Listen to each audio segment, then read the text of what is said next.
Okay. I get it. There's genotypes, there's phenotypes. Genotypes are the type of alleles you have, and the genes and the environment kind of determine what your observable characteristics or traits might be. And that would be our phenotype. But wow, what does this really all mean, right? We're supposed to be studying the inheritance, right? The passing of these traits and these alleles from one generation to the next. So we need to start talking about what's going to happen when these flowers right here start reproducing. Now, remember, flowers can be pretty interesting. Some flowers have both the male and female reproductive parts. Some plants have male and separate female flowers, and then some plants have completely separate um, plants or trees, the male tree and the female tree. And so plants can do two things. They can self-pollinate, right? So this particular flower could self-pollinate itself. Its pollen, right, which would be a grain containing the plant equivalent of sperm, could fertilize its own eggs and produce offspring. Or flowers can cross-pollinate. So this particular purple flower could cross-pollinate with this one, or this purple flower with this flower. And what is the outcome going to be like, right?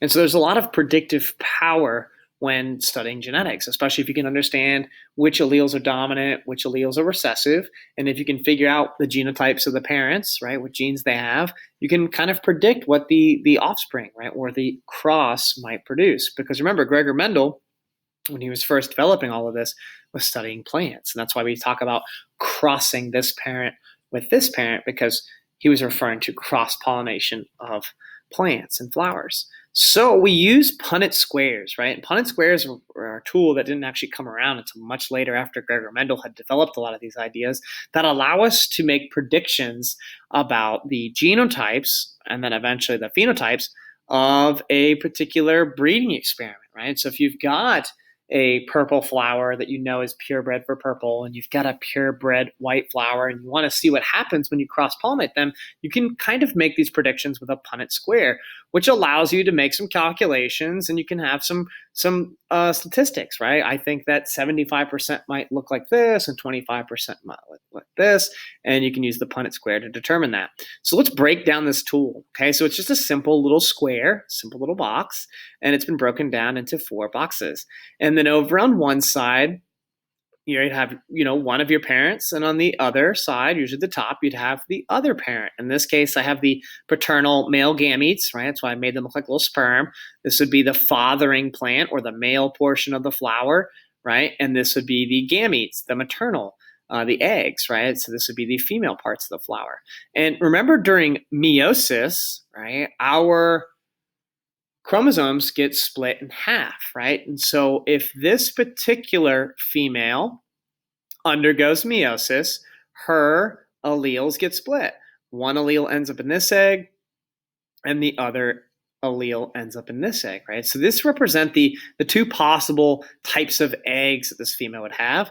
And the same would happen in this male during meiosis. When we're producing pollen or we're producing sperm, the chromosomes get split. And so one chromosome carrying this allele, right, the dominant allele, ends up in this sperm, and the other sperm ends up with the recessive allele. Because remember, our gametes only have 50% of our DNA. And so by using this square, we can figure out, okay, what would happen if, and I'll use some colors here, okay, what if this egg, right, were to be fertilized by this sperm? Well, if this egg were to meet this sperm, this would be the outcome, homozygous dominant. What if this egg was fertilized by this sperm? What would the genotype be? We'd have a heterozygous genotype, okay? What about this egg? What if this egg happened to be the egg that got fertilized by this sperm? I know my diagram's getting a little crazy.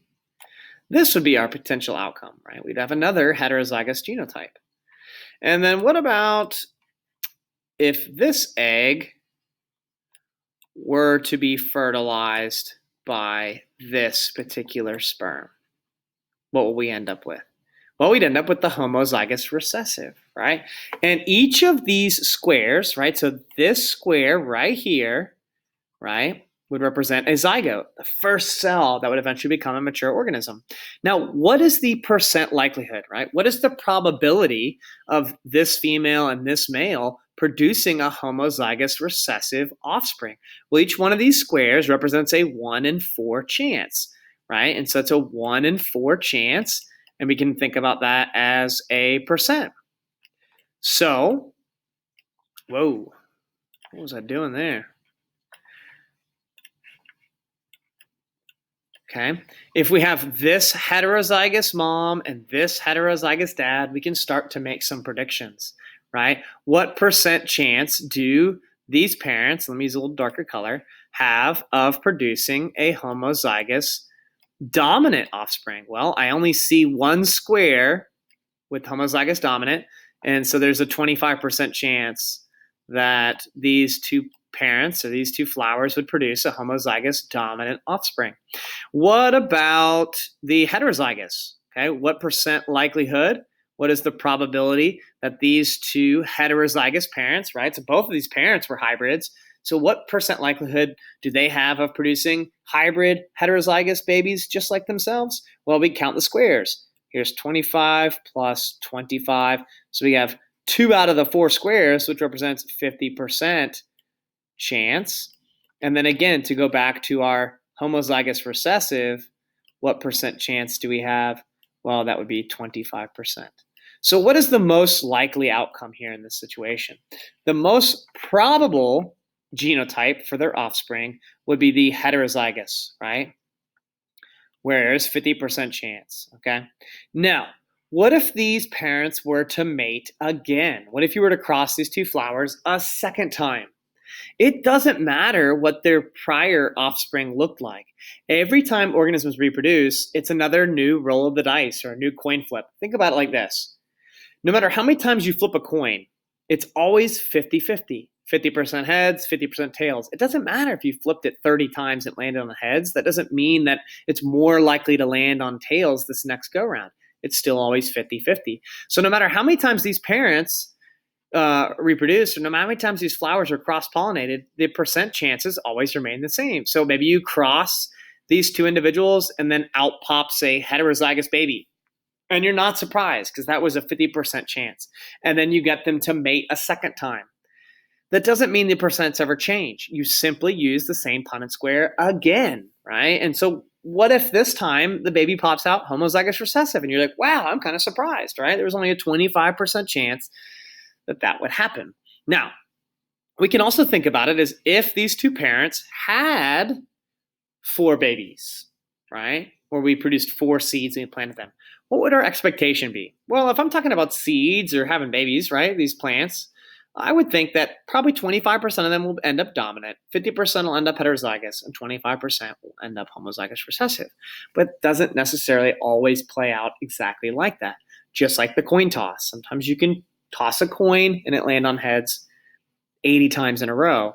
That doesn't mean that the next time is any more or less likely than the prior flip.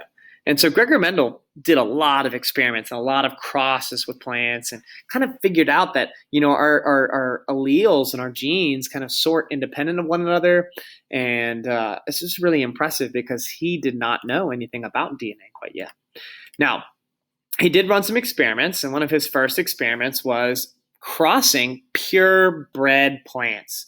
So he would take a flower that was purebred purple. He had taken those purple flowers and self-pollinated them over and over and over again. And that way, when he planted the seeds, he only let the purple flower survive. If a different color popped up, he would sacrifice it. And he just kept doing that until he knew with 100% certainty that every seed would produce a purple flower. And he did the same thing with the white pea flower. He kept self-pollinating, and if it were any other color other than white, he'd sacrifice it. And so when he got this purebred purple, his purebred white, he wondered, I wonder what will happen. So when he crossed the purple and when he crossed the white, he planted the seeds and he got nothing but purple flowers. And, I think that made some sense because, like I said, at that time, most people believed in some kind of blended dominance. If I take purple paint and white paint, and I mix them together, it's going to be purple, right? It's going to be a lighter purple, but it's still going to be purple. And so that made sense to him. But whether it was intentional or accidental, Mendel ended up crossing some of these offspring. Okay. Now, before we get to that experiment, let's break down the possibilities. Again, we had capital P for purple, lowercase p for white. What are the possible outcomes? And let me record my results over here. And this is what I want you to do every time you guys work out these problems. So what are the possible genotypes? Well, the possibilities were capital P, capital P, capital P, lowercase p, lowercase p, and lowercase p. What were the actual outcomes? Well, in this case, it's 100%, right, heterozygous individuals. And you can write that as percentages, and some people use ratios, right? And so this would be like a 0-4-0 ratio. And then what about phenotypes? Well, I know that P, capital P is purple, and lowercase p is white.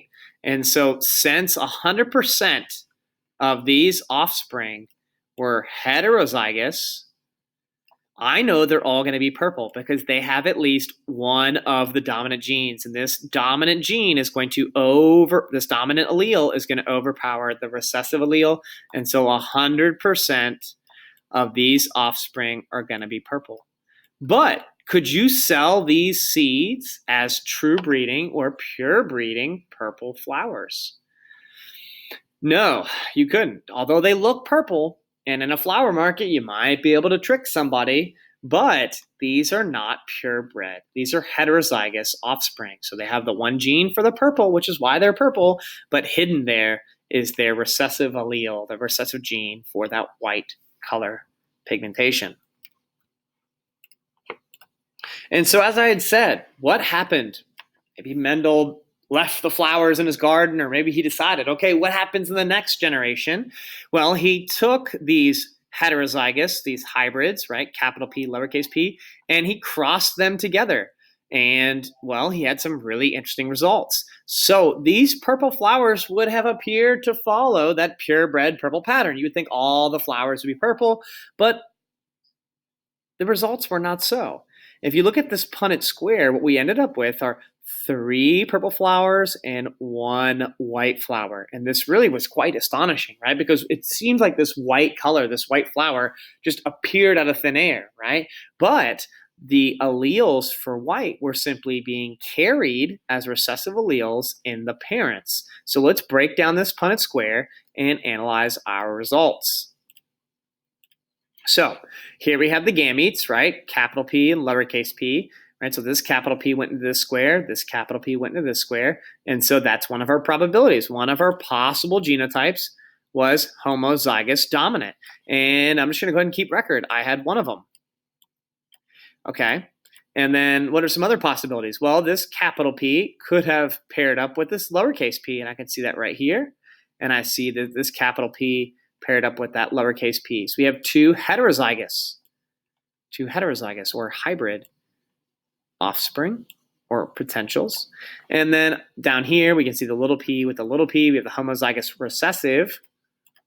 And so we had one homozygous recessive, right? And so we could display it like this, right? As a ratio, we could do a fraction, right? 1 out of 4, 2 out of 4, 1 out of 4, or as percent. 25, 50, 25%. And these are possible outcomes, right? This isn't necessarily like, this is what happened. The Punnett square is a prediction. Each one of these squares represents a possible outcome for their offspring. Now, what are the phenotypes? What are the potential colors, right? When you think pheno, just think physical. What does it look like? I think it comes from the Greek word phenos, for like to shine or to shimmer. Well, there's only 2 possible phenotypes, right? Only 2 possible appearances. Either the flowers were going to be purple or they were going to be white. And this is what really blew Mendel's mind, right? He took these purple flowers and he got, 3 out of 4, or 75% of them ended up being purple. And then only 1 out of the 4 ended up being white. So he had 75% chance, or 75% of his total flower population was probably purple. And then only 25% was white. And that's because the white allele is recessive and it was hidden in these hybrid heterozygous individuals. So let's take a look at this from like a generational standpoint, from the parents, or sorry, the grandparents, the parents, and the grandchildren. All right, so this was Mendel's first experiment, right? He had his purebred purple and his purebred white flowers, right? So we could think about, okay, I can see them, right? And do I know the genotype? Do I know what alleles they have? Well, if someone is claiming for them to be purebred and true breeding, I know what this is. If it's purebred, it's going to be homozygous dominant. And if this is purebred white, I know this is going to be purebred homozygous recessive. So we have homozygous dominant, homozygous recessive. Now, when we did the Punnett square, right, because you only inherit one allele or 50% of your parents' DNA from your dad and 50% from your mom, these individuals all ended up with one capital P. Maybe this was Papa flower, and maybe this was Mama flower. And so the only potential outcome would have been the heterozygous individuals. And then maybe these self-fertilized, right? And this is where it gets a little bit more complicated, right? Because, well, this recessive allele popped up again, right? When we crossed these two heterozygous individuals, right? These P's ended up resulting in these purple phenotypes, and then these recessive alleles produced this single or lower percent chance white phenotype. And so we can refer to generations using some terms. We get the P generation, or the parental generation, and the F stands for filial family. So F1, right? This is the F1 generation. This would be the F2 generation. If we were to cross-pollinate these guys or let these continue to self-pollinate, we could put the F3 and F4 and so on and so forth. And this just allows us to keep track of family history. If you think about people who sell purebred dogs, purebred cats, purebred horses, they have paperwork that goes with them. If you're going to buy a purebred animal, you want to know what their parents were like, and you might even want to know what their grandparents were like, because all too often people might say, oh yeah, this is a black lab puppy, and it's a black dog, and it might look like a lab, but unless you know what the parents look like, you really have no idea what you've got. And sometimes even if you see the parents, you still might not know what you have, because a lot of times we have to look at our grandparents. Like I said, for example, with my parents, both my parents have really dark hair and really dark colored eyes, and I popped out with lighter colored hair and lighter colored eyes. And so we have to look at multiple generations, right? And that light colored hair and light colored eyes would have come from a prior generation in the case of my eyes and my hair color.